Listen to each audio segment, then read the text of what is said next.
What is up, Only Fam? Only here, and you are watching Only One TV. So, 3-man team kami ngayon, and kita nyo naman, iba ang gamit nating bike. Naka, ano tayo? Naka Tracer 9.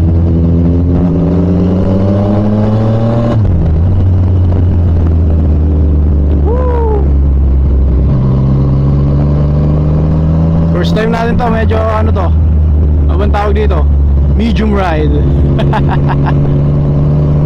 Medium ride. May ganun pala. Kasi hindi naman siya super ano, super long ride. Back and forth lang kami sa, I think, anong tawag ba dito? Dulo ng Oriental Mindoro siguro. Yung sa ginagawang connection ng Oriental at Occidental Mindoro. Bagong connection ng Oriental and Occidental Mindoro. Hindi pa siya actually finished. Yeah. Ang lakas ng bike.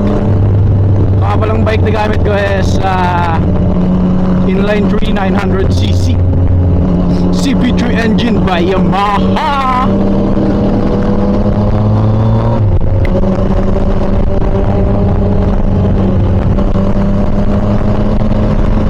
Medyo nakakaano kasi medyo magaan siyang dalhin.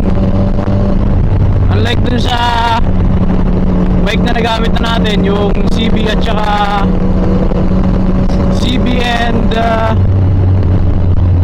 NK400, mabigat sila dalhin eh. Ito very nimble, parang hindi naka big bike. Ang kaibahan lang siguro talaga, napakalakas ng ano, napakalakas ng power, para akong naiiwan. Isang mini ride na ng aming group, HURC. Yeah. Halcon United Riders Club. Yan. Ito si Kuya Adam, naka Ninja 1000 SX. Tapos yung aking father, nasa unahan, naka CB 400.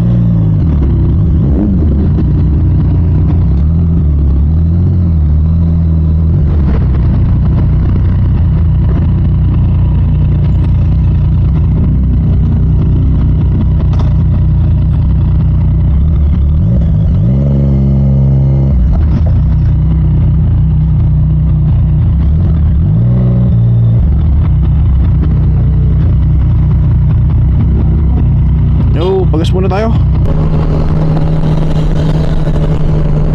Yun o.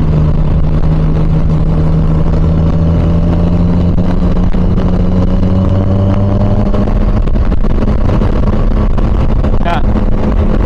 So hindi pa ako masyadong sanay dun sa gearing motor, kasi sanay ako na naka-high RPM.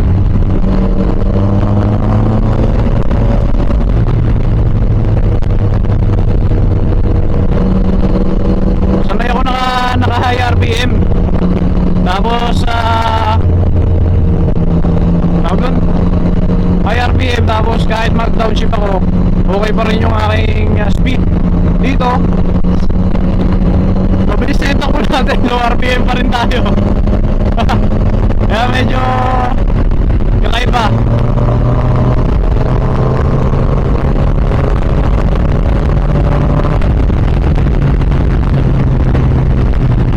God, ang bilis! Ang smooth ng power delivery, grabe.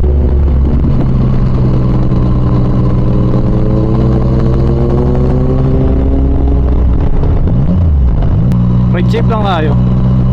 Pagka hindi natin kita at hindi tayo confident, huwag na. Huwag mo nang subukan.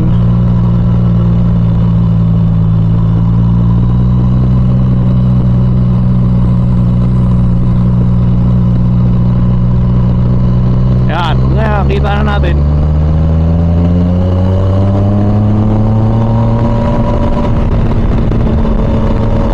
Parang medyo nakakalangan pa siyang ibangking kasi parang sobrang taas niya. Tapos pag binaba ko parang nakakatakot.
Naninibago tayo sa banking, grabe. Buksan ko na guys yung medyo pinagbabawisan tayo kasi talagang kapa-kapa to. Hindi ko maramdaman yung engine brake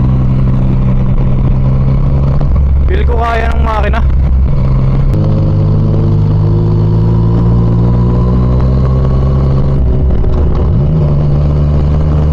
Pag gantong pataas, parang feel ko kaya ko. Kasi hindi mo kailangan mag-engine brake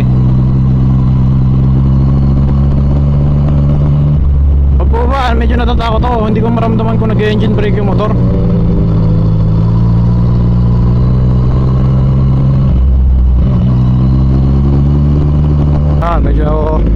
Medyo nakakabaka ako na siya.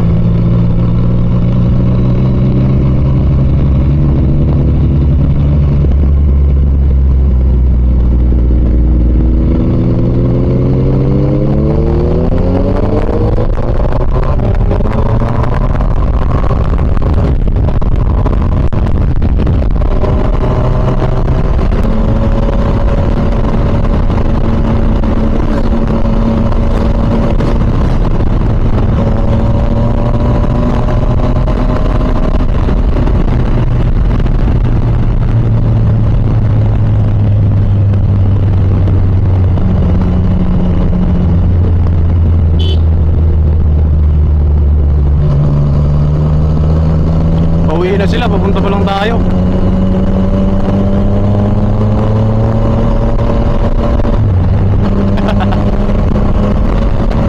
Smooth operator. Dun-dun-dun. Smooth operator. Smooth operator.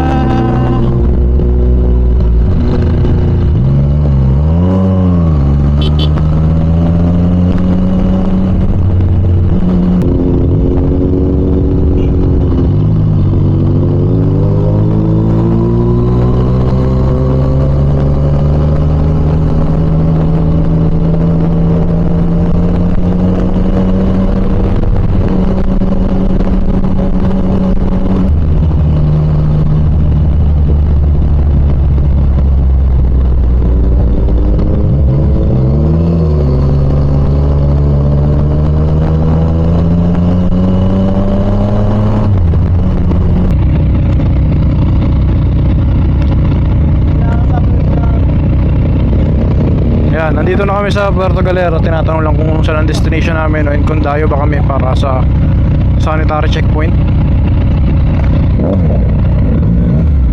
Thank you.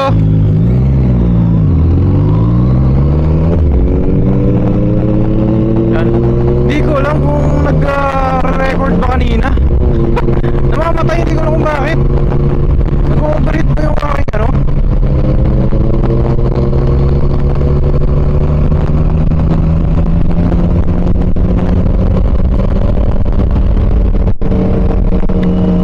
Guys, feel ko nag-overheat yung Insta ko.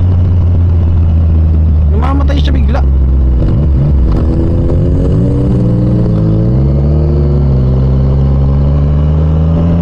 And kung di nyo nakita kanina, kabadong-kabado ako sa mga turns kasi sobrang ganong bike.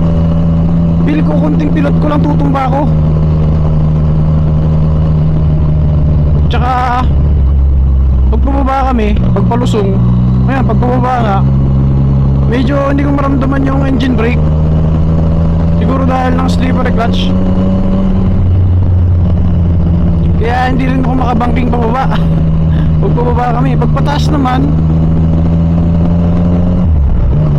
hindi ko matansya yung RPM. Ayan o, konting pilot ko lang, nagano agad ako o.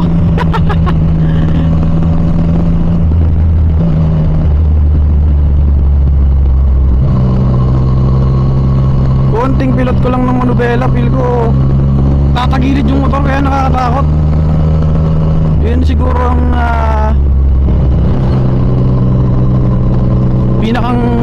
pinapanibaguhan ko, Doon ako pinakang naninibago yun. Doon ako pinakang naninibago siguro. Sa seat height nung ano, seat height and ground clearance nung bike ko nagamit. Kasi konting counter steer ko lang, feel ko nakatagilid na ako.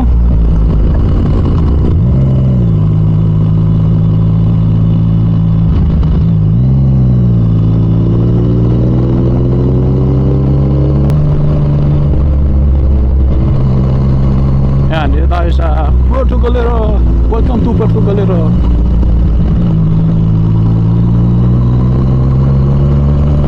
Yun guys, lamig dito. Sarap sa paramdam. Naibsan ng init.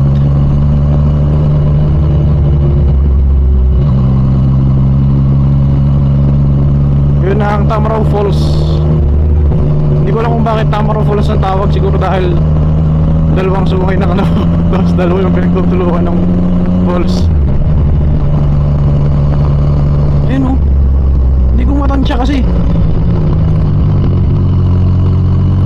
Hindi ko mapataas yung RPM nya. Second gear or naka third gear ka lang pagpaakyat. Ito kayang-kaya niya mag fourth gear, kaya kayang-kaya niya umakyat ng naka fourth gear, kaya hindi ko siya matansya. Sa paking kita dyan eh. Corny. Bigyan niyo po ako ng 1 month na gamit ko to. Siguro kaya kong sumunod kay Kuya Adam. Sanay na si Kuya Adam dun sa kanyang ano eh, sa kanyang bike. Isipin nyo, sobrang takaw niya mag-ride. Ginamit niya pang everyday. Ginamit niya pang everyday yung motor niya. 4 months pa lang, 3 or 4 months pa lang yung motor niya, tapos 6,000 na kilometers na. 6,000 kilometers na agad na takbo. Sabi niya nung weekend bike. Wala tayo noon. Binili ko to para laspagin.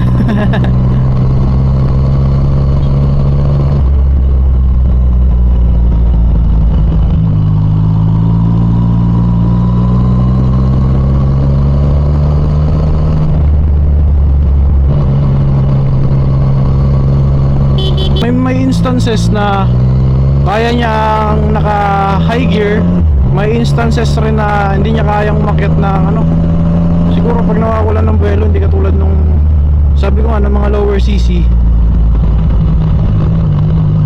na kahit low or high RPM, kayang-kaya niya lumusong ng third second gear. Nakakatakot rin mag-banking dito. Kita nyo ba yung daan? Parang wet gravel na ewan.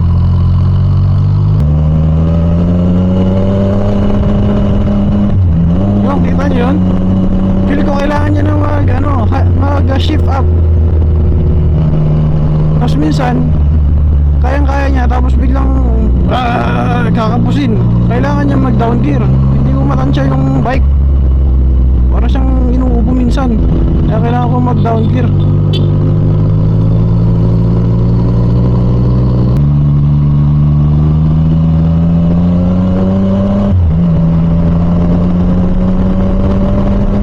Init, tulon-tulo na ang pawis ko.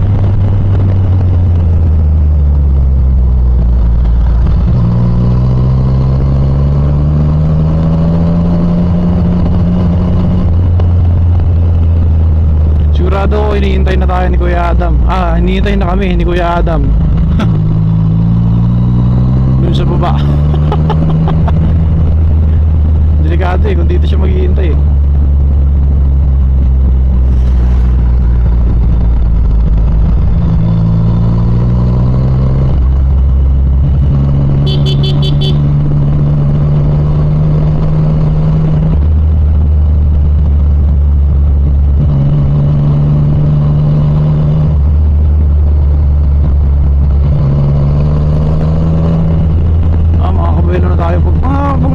Pag hindi pataas, kaya hindi pa baba, kaya-kaya natin sumabay. Kaso lang nakakatakot. Nakakatakot pagka may obstacle. Hindi naman siya actually obstacle eh. Simpleng pababa lang siya eh, pero nakakatakot pa din. accident prone area. Basta takutin ka pa ng ganyan, no? Accident prone area daw. Aluna. No. Pas muna sa high speed cornering pagka ganyan.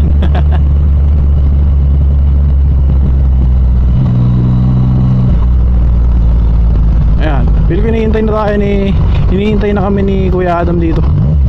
Ayun na si Kuya Adam, naka-minor.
Natansya yung kanyang ano.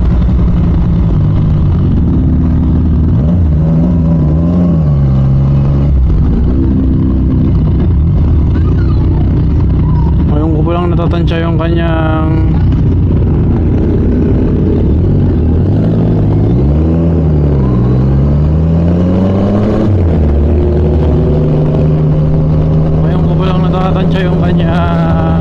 ang tawag dito? Engine brake.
Recording po pa tayo, ganda ng lugar eh.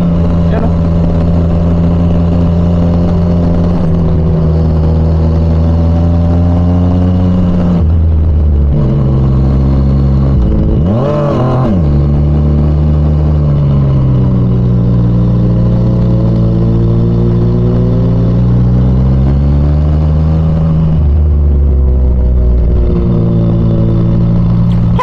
Grabe, sobrang tarik. So sobrang tarik, nakataas rin yung boses ko eh. Nag-high pitch.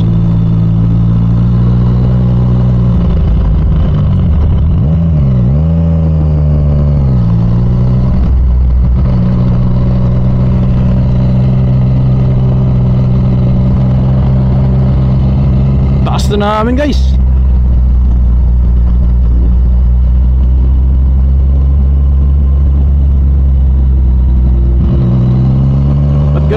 ginagamit yung krusada, sira-sira na. Oops. Charot. I mean, hindi pa masyadong nagagamit. Which is very true.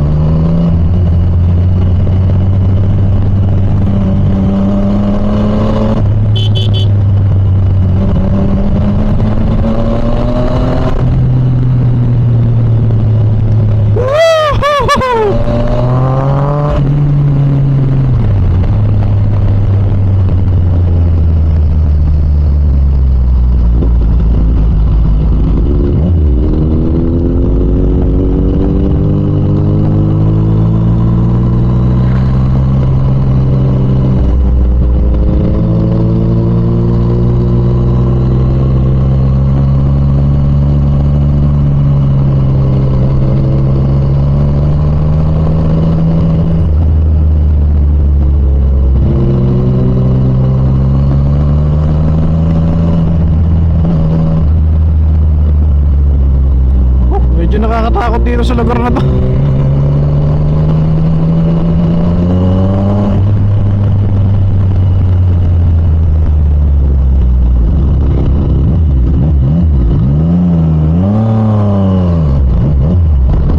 Sarap talaga ng pakinggan ng tunog ah. Military checkpoint.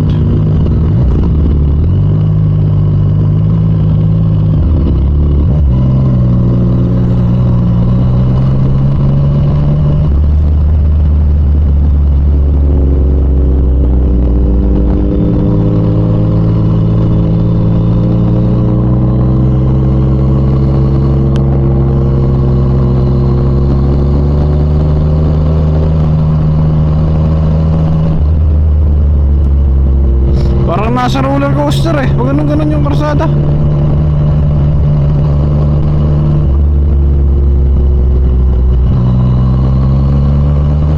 Yung mabuhakin din, kaya delikado gumamit ng brakes. Madaling mag-lose ng traction dito. Ooh! Wild Trek Beach Resort. Nasaan yun?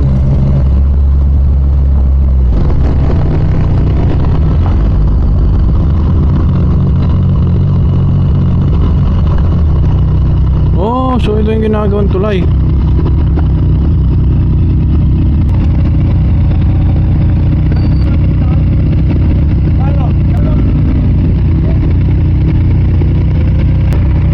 So yun guys, lahat pala kami hindi namin alam kung saan ang daan.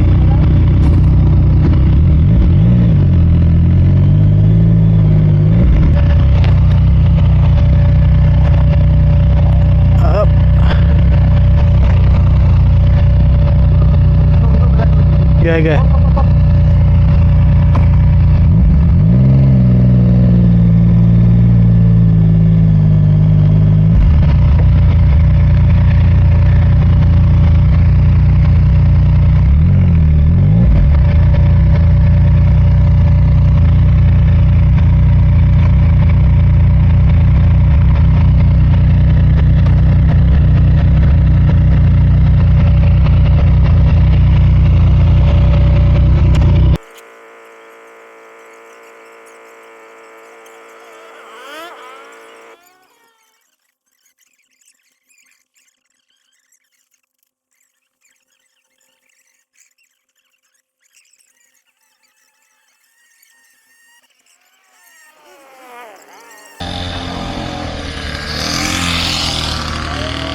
So yun guys, dead end. Kailangan daw buhatin yung motor para makatagos. Sino ba naman bubuhatin yung Tracer 9 natin? Kasi iba, mga nakasalubong namin, tayo naman tayo. Kaso, yung dito pala, Tracer 9 yung makatagos. Ay siya, parang mo kaya pa eh. Yan, sigurado mo. Hindi ko mahabol. Sabi chill, tapos wala. Chill lang. Yan, so stranded kami dito. Yan o. Saan yun yung gulong o? Halos agad o. Wala. Laging pinapabomba. Bomba naman siya. Bomba din. Bomba punta. I'm here at Grotto Galera, yung unang-unang rock Yeah. road. Kaya lang hindi na kami tumuloy sa ragyaw dito. Dahil yung mga motor namin. Motor ni... Kahit medyo mabagal tayo, nabangking tayo. Ito naman, yung